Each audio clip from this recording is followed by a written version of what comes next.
Série Verdades Bíblicas. O tema de hoje é: o que a cruz não mudou? Eram 2:30 da tarde quando de repente a América parou. Era uma sexta-feira negra. Os jornalistas movimentaram-se através das agências de notícias, com medo do que haviam descoberto. E finalmente chegou a palavra definitiva, despida de qualquer boato. O presidente dos Estados Unidos estava morto. Todos ficaram atônitos, arrasados. O alvo mortífero daquele rifle havia ameaçado a segurança da nação americana. A lei da pátria tinha sido seriamente infringida, mas a Constituição, critério básico da lei e da ordem, permanecia imutável. Aqueles tiros disparados em Dallas, no Texas, somente aumentaram a determinação de que no futuro ela seria cumprida com mais cuidado. Embora esse paralelo possa ser incompleto, existia uma outra sexta-feira negra e o coração do universo ficou paralisado. Poucas pessoas se importaram com o que estava acontecendo, mas o céu se importou. Seres sem pecado assistiram, petrificados, quando seu amado comandante morreu nas mãos de um inimigo que o havia desafiado. O que eles viram naquele dia os convenceu sobre a verdadeira natureza da rebelião e do pecado para sempre. Finalmente, o caráter do anjo caído fora desmascarado. Apesar de surpreso, chocado e ameaçado pelo golpe mortal do inimigo, o céu se sentiu seguro ante o conhecimento de que seu governo resistiria. A justiça de sua Constituição fora eternamente confirmada pela morte de Jesus. Sua lei permaneceu intocada. A lealdade daquele que morreu na cruz tornava agora a desobediência impensável. Sim, o Filho de Deus estava morto, mas ele tornou a salvação possível para o homem caído, e fez ainda mais. Justificou seu governo e tornou o universo seguro por toda a eternidade. Imediatamente após a morte de John Kennedy, incontáveis memoriais se espalharam por toda a Terra. Rodovias, estádios e aeroportos receberam seu nome. O Cabo Canaveral tornou-se Cabo Kennedy. É muito natural que o mundo cristão quisesse fazer um memorial à morte e especialmente à ressurreição de Jesus. Por que não fazer do domingo, o dia da ressurreição, uma lembrança universal do dia em que ele saiu do túmulo? Muito lógico, não?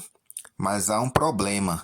Deus já havia escolhido um memorial para a morte de Cristo na cruz, e nós o chamamos de ceia do Senhor.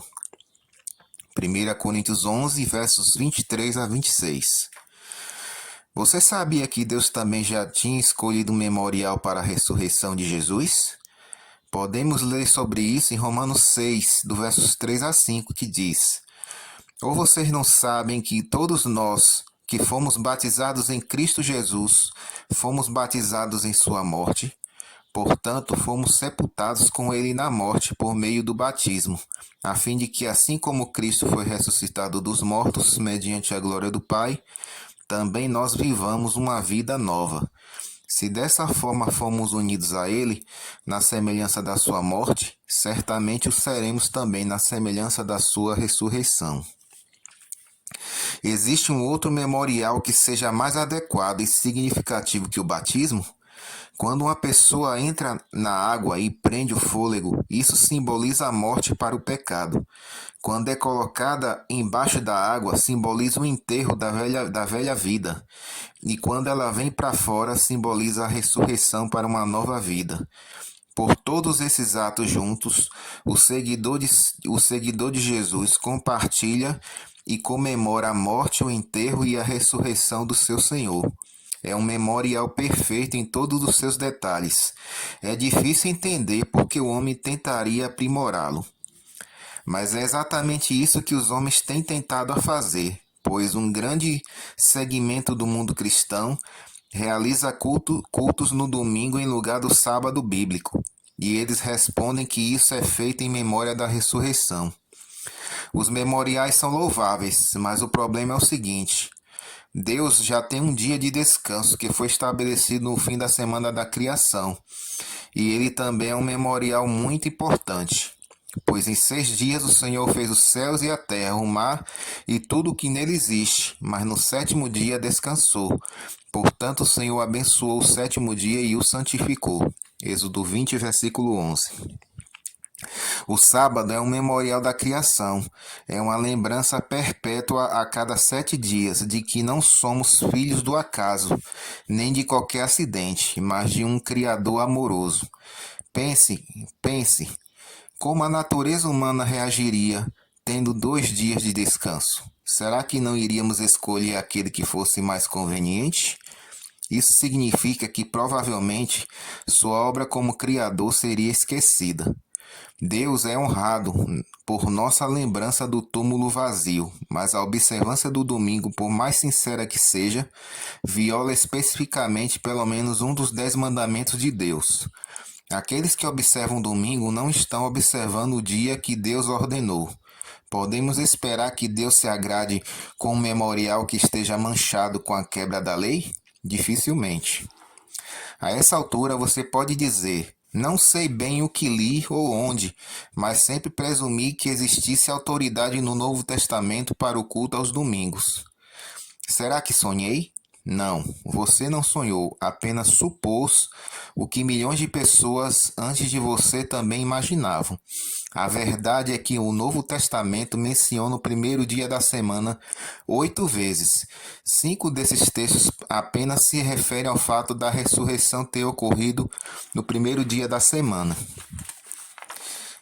Examinemos o primeiro deles. No primeiro dia da semana, de manhã bem cedo, as mulheres levaram ao sepulcro as especiarias aromáticas que haviam preparado. Lucas 24, versículo 1. Observe o versículo anterior.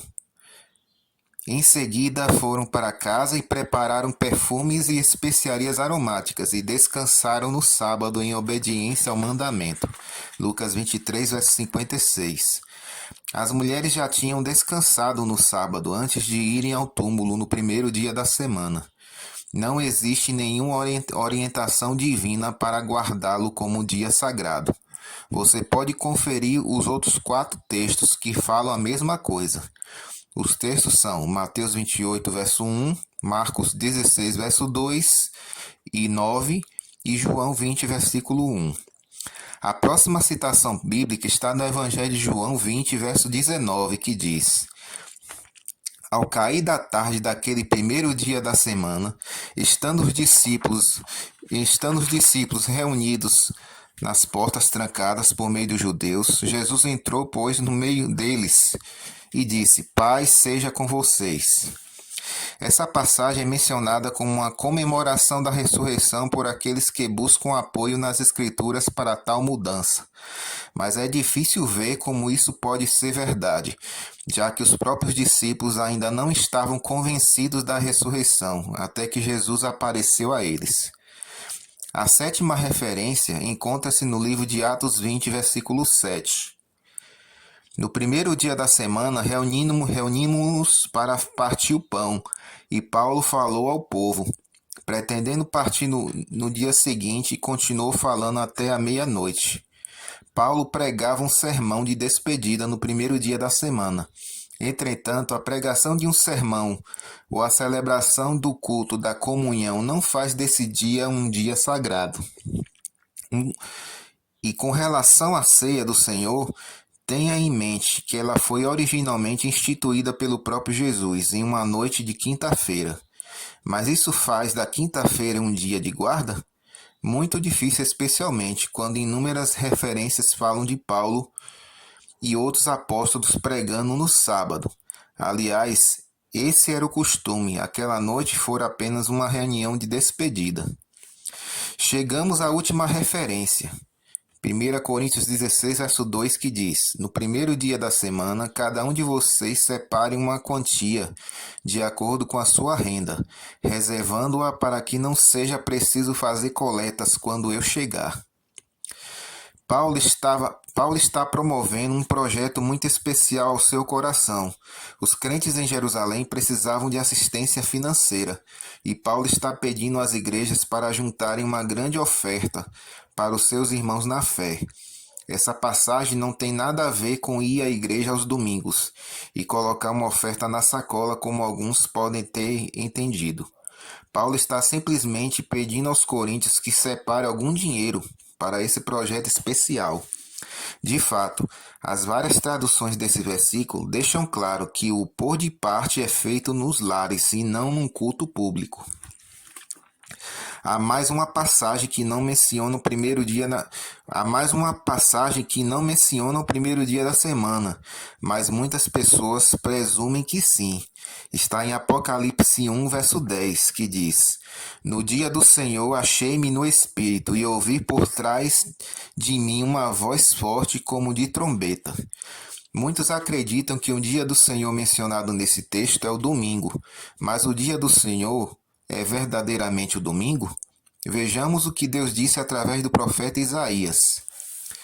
Se você vigiar seus pés para não profanar o sábado e para não fazer o que bem que quiser em meu santo dia, se você chamar delícia o sábado e honroso o santo dia do Senhor, e se honrá-lo deixando de seguir seu próprio caminho, de fazer o que bem quiser e de falar futilidades, então você terá no Senhor a sua alegria, e eu farei com que você cavalgue nos altos da terra, e se banqueteie com a herança de Jacó, seu pai. É o Senhor quem fala. Isaías 58, versos 13 e 14. O povo de Deus vinha negligenciando o sábado, e Deus os repreendeu para que parassem e chamassem o sábado deleitoso e santo. Inquestionavelmente, o sábado é o dia do Senhor. Segundo os melhores registros históricos, a prática de aplicar a expressão o dia do Senhor ao domingo surgiu nos círculos cristãos por volta do final do século II. Quando João escreveu o Apocalipse, aqueles que queriam ver o sábado mudado ainda não tinham nascido.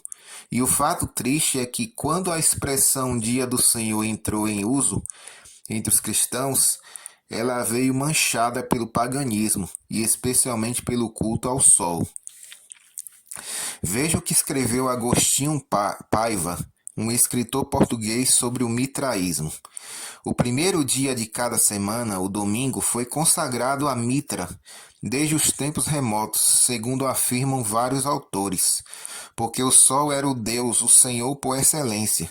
O domingo passou a ser chamado Dia do Senhor, como foi feito mais tarde pelo cristianismo. Você está chocado com a origem da prática da guarda do domingo? O silêncio do Novo Testamento concernente a qualquer mudança do dia de descanso é ensurdecedor.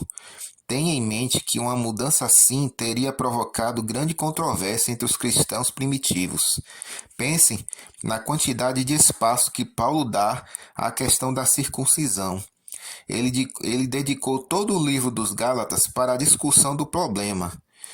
E a circuncisão tinha como sua autoridade apenas a lei cerimonial, uma lei de sacrifícios e cerimônias que terminaram quando Jesus deu a sua vida.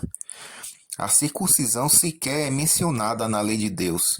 Imagine a revolta que teria causado se qualquer mudança do sábado, um dos 10 mandamentos, tivesse sido sugerida ou mesmo insinuada. Poderíamos esperar encontrar livros inteiros relativos ao assunto. Lembre-se que o Novo Testamento foi escrito de 19 a 63 anos após a cruz. Sem dúvida, existe confusão por todo o mundo sobre o dia de descanso de Deus. Muitas pessoas acreditam que aconteceu alguma coisa na cruz que desfez a autoridade do mandamento do sábado. Alguma coisa aconteceu, algo saiu errado.